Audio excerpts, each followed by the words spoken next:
Gin Distillery on Castle Street. We've got some bottles here knocking around, you can see them. Liverpool vodka for sale for 20 quid upstairs, by the way, on Castle Street. 20 quid? Tell you what. Can't argue with that, can you? It's got a Liverpool badge on the back and everything. Show your support through the vodka for the mighty boys in red. It's what Shankly would have wanted. Oh God, it's very much not what Shankly would have wanted. What would have been a big teetotaler. What Shankly did want was a young, exciting team full of lads from Liverpool, in fact from West Derby, where Shankly himself lived. And Trent Alexander-Arnold will make his 100th appearance for Liverpool against Aston Villa. Now, being really honest with you, if you'd have given me an over-under on how many appearances as Trent had and said 99 to me on Monday, I'd have said, he's played about 120 by now. You know what I mean? Like, it genuinely feels like he's been around for so long, and it's such a strange thing to think, given how young he is. Yeah, I think you forget that the manager's actually been quite careful with him, and so there's quite a few interviews knocking around around this 100th game with Trent.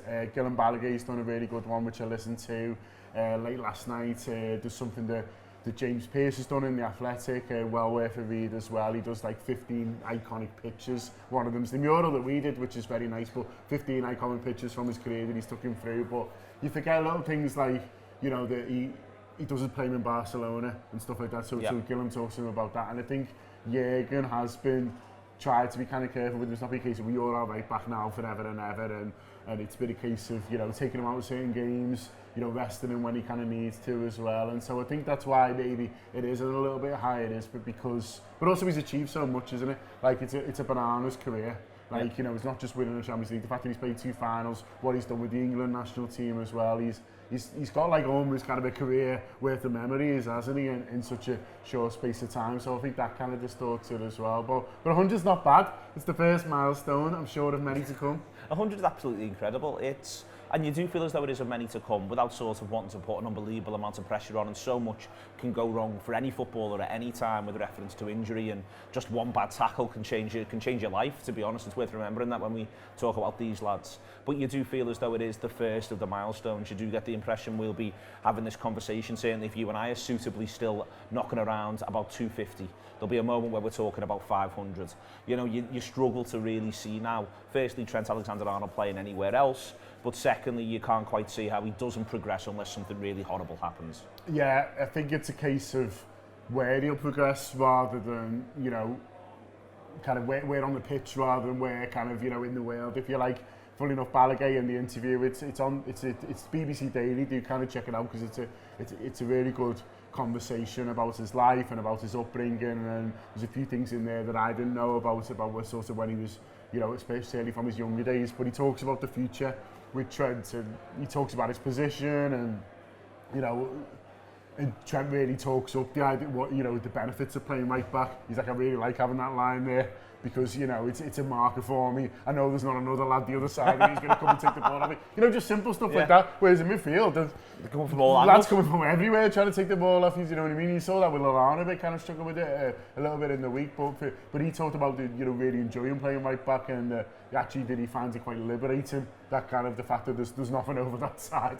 This is all my pitch. And Adam Gillan says to him, do you fancy going abroad? And he's like, I'm not really that bothered, And he's like, that might change. He's still a young boy, isn't he? So in 5 years' time, when he's on 3 European Cups and 2 Premier Leagues and all that, he might go, well, I'll go and see what Barcelona's like. But you think for now, and you believed him. Do you know what I mean? It wasn't like you never say never, but, I'm happy here for the moment. He's like, it's sound, I'm a Liverpool boy. I just want to sort of stay in and win loads of stuff. 7 switches of play, direct from him to Robertson, not even talking about what Robertson does going the other way. Seven times he passes to Robertson in the game against Tottenham, which, when you remember that the ball's in play for about 65 to 70 minutes, means that once every 10 minutes he was pinging it that way. He was receiving it the other way from Robertson and from Van Dijk. My point is, you can talk about his right back a little bit limiting, but the way he plays right back and the way Liverpool use him, you can be playing at right back, but you're involved in the whole pitch. The whole pitch is ongoing. Yeah. There's the idea that the goal that Hoover scores in the game against MK Dons, where he's attacking the back post, a ball comes in from left back. We've seen a bit of that from Robertson as well this season, attacking from the back post on the left-hand side. There is, to me, this, we can talk about centre mids where the action is, but actually, if you play for this Liverpool team, the action's everywhere. There's no one who's not in the action because it's such an all-team approach. Well, the player who, on Wednesday who had the most touches on the pitch was Neco Williams, which is mad because he's a kid making his debut, but it just shows how much the full-back position has changed sort of in our lifetime, if you like, and Trent feels like he's revolutionising it again, doesn't he? You know, he talked about what people like Cafu and Dani Alves did for kind of the right-back position or whatever. Like, you know, Dani Alves wasn't playing them passes. Yeah. Do you know what I mean? It was largely just because he used to just leg it with it. But he used to go past 3 instead. yeah. I mean, he was good. But you know, but Trent's kind of revolutionary. You know, people say, oh, you know, imagine the passes he could make from midfield. You know, Gerrard-esque. Well, he's doing them. He's just doing it from right back, and that big switch is such an asset for us. And one of the reasons why we've been so successful at breaking down these sides who come and park the bus and look to get men behind the ball is that if you can switch it that quickly and get people out of position and get people kind of shuffling over and they talk about it, don't they, especially with crosses, which is another really, you know, strong asset of him. It's, you know, crossing when everyone's set is difficult because big fellas just head it away. But crossing the ball when the defenders aren't set and when people are moving around and strikers are moving and everyone's moving and suddenly there's a free man, that's where you get your chances and that's where you get your goals. Both Trent and Robbo were really good at that, at putting those balls in, but that Birmingham ball from Trent, sending it the other side, mixing it all up, you know, doing things the defenders don't want you to do, basically such a huge asset for Liverpool. One of the players he's able to look up to, who started his career very, very young as well, as James Milner. We were lucky enough to interview him this week. You've listened to the 2 interviews now with Milner. He's endlessly engaging, isn't he? Let's be honest, I wish he'd walk in now. Yeah, the boys did a really good job on it. The 2 very different interviews. Obviously Gareth and Kopi do a bit more of a pro review type thing, you know, talking about him, his career and how, you know, how he's got to where he is now, effectively, which is really good. Andy and Ian's is a little bit more on the book itself that is out now.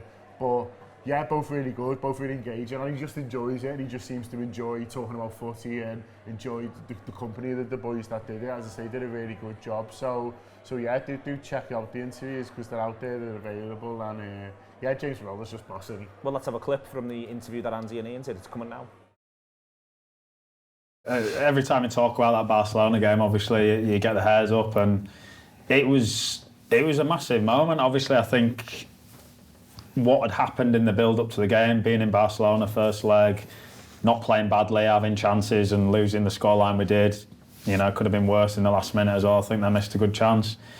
Then you have a tough game at Newcastle where you're trying to keep the pressure on to win the league. They gave everything and we won that late. Great character. Then you have the City game night before, hoping for something to happen, and Vinny slices one off his toe and goes top bin, the only time he's ever done it in his life.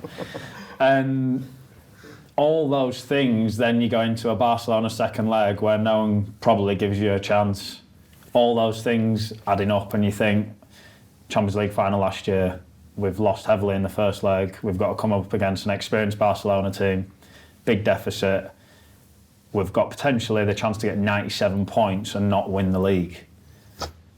If we don't win out this year, can you come back from that?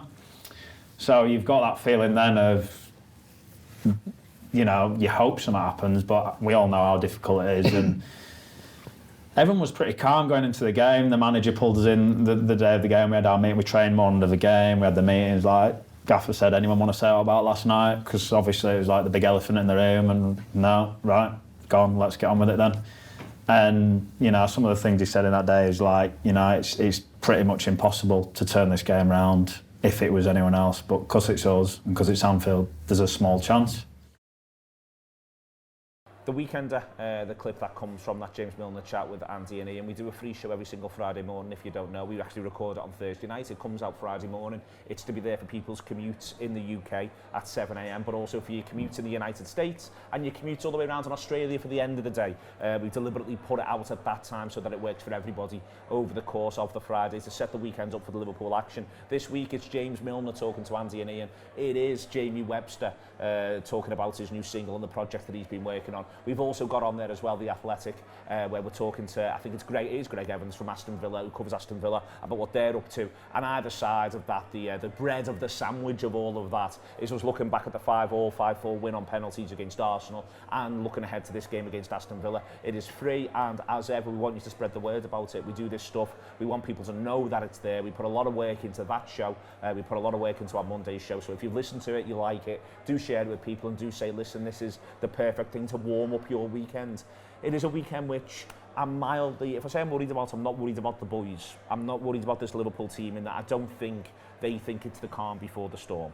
I don't think they think that. I think that you've seen they've had such self-possession this year, John. They've been so, we just take each game as it comes. They won't be thinking about Manchester City next weekend. I do feel as though we are a tiny little bit. It's only human.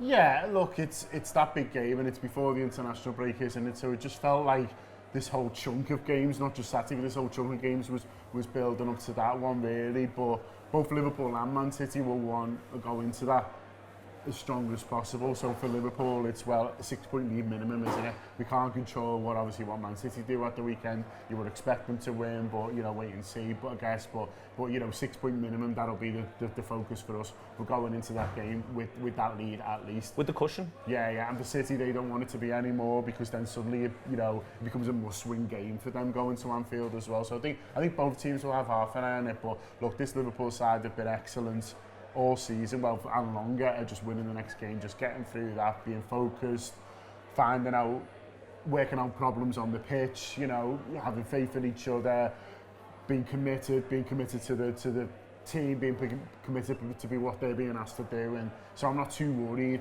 about it. Like, I'm sure it's in the back of the mind a little bit, you know, going into training every day, but by Saturday 3 o'clock, and it is Saturday 3 o'clock, you know, it'll be all about beating Aston Villa. Villa have, I'm going to do a stat show on this in a little while, Villa have allowed the most passes in the penalty area this season, second for people being able to progress the ball forward against them. But they've got a lot of lads who love to direct run from midfield, and the key question from a Liverpool point of view is, do you or don't you start Fabinho? He is on those 4 yellows. All the way through this, I've been thinking he won't start him against Villa. Last couple of days, I've thought, I actually think he will. And the reason why is because the manager himself will want to be saying, this game's the most important game, we're not thinking about the next one. Yeah, and also, Fabinho's a smart guy, and so he's had games when he's been booked early in a game, for example, certainly in Europe, when he's been booked early and you're like, oh, we might have to take him off there. He just adjusts how he plays.